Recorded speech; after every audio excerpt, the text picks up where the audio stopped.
Bonjour la famille chrétienne, bonjour bien-aimés, bon et heureux début de week-end à tous.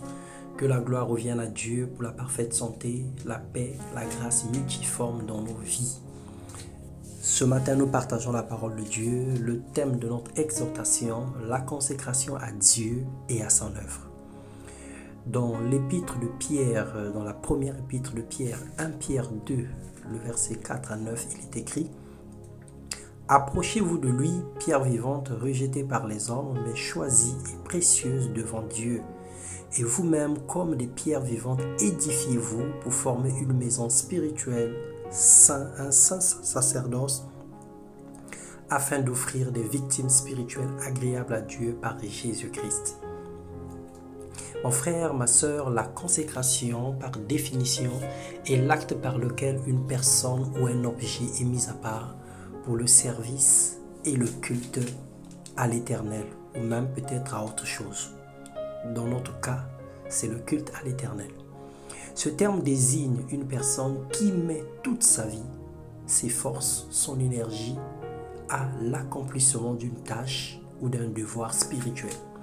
Selon Romains 12, le verset 1, on dit qu'un chrétien est consacré lorsque servir Christ devient le seul objectif de sa vie. Il est question de se mettre à part pour Dieu. Cela ne voudrait pas dire que nous n'aurons pas de vie, ni des moments de plaisir ou des moments personnels, selon Exode 32, le verset 29, mais simplement pour faire de Dieu notre tout, notre épicentre, orienter nos actions autour de sa volonté. Ce que nous mangeons, buvons, touchons, etc. doivent être propres, purs et saints, parce que nous nous attelons à glorifier le Seigneur, l'Éternel, notre Dieu. Dans le livre d'Exode, le chapitre 19, le verset 22, il est écrit que les sacrificateurs qui s'approchent de l'Éternel se sanctifient aussi, de peur que l'Éternel ne le frappe de mort. Lorsque nous nous consacrons pour Dieu, c'est le ciel que nous engageons.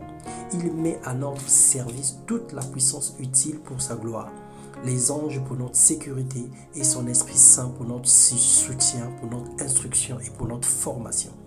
Si nous voulons plaire à Dieu, nous devons nous sanctifier en menant une vie de consécration radicale, selon 2 Corinthiens 8, le verset 5. Le monde et ses plaisirs nous emportent dans la perdition. Alors nous prions ce matin que le Seigneur nous sauve, que le Seigneur nous délivre de toute forme de distraction, qu'il nous éloigne des attraits de ce monde. Nous voulons demeurer en Christ et que sa parole puisse demeurer en nous. Nous voulons faire qu'une seule chair avec le Saint-Esprit, qu'un seul esprit avec lui. Paul pouvait dire à Timothée que ton esprit soit un avec le Saint-Esprit. Alors ce matin, fais cette prière avec moi. Seigneur, que mon esprit soit un avec le Saint-Esprit. Je veux marcher selon ta volonté. Nous savons que dans le monde qui nous entoure, il y a des plaisirs, il y a des désirs, il y a plein de choses qui peut satisfaire à notre âme, qui peut satisfaire à notre corps, mais qui forcément ne te glorifie pas. Et nous ne sommes pas épargnés de toute forme de tentation qui environne nos vies. Alors Père, nous prions que tu nous préserves, nous prions que tu nous gardes fidèles à toi, nous prions que tu nous préserves de toutes les mauvaises choses dans ce monde, dans le nom de Jésus. Combat pour nous, les combats visibles et invisibles. Nous voulons marcher dans une nouveauté de vie et nous voulons nous consacrer entièrement à toi et à ton œuvre. Dans le nom de Jésus, nous avons ainsi prié. Amen.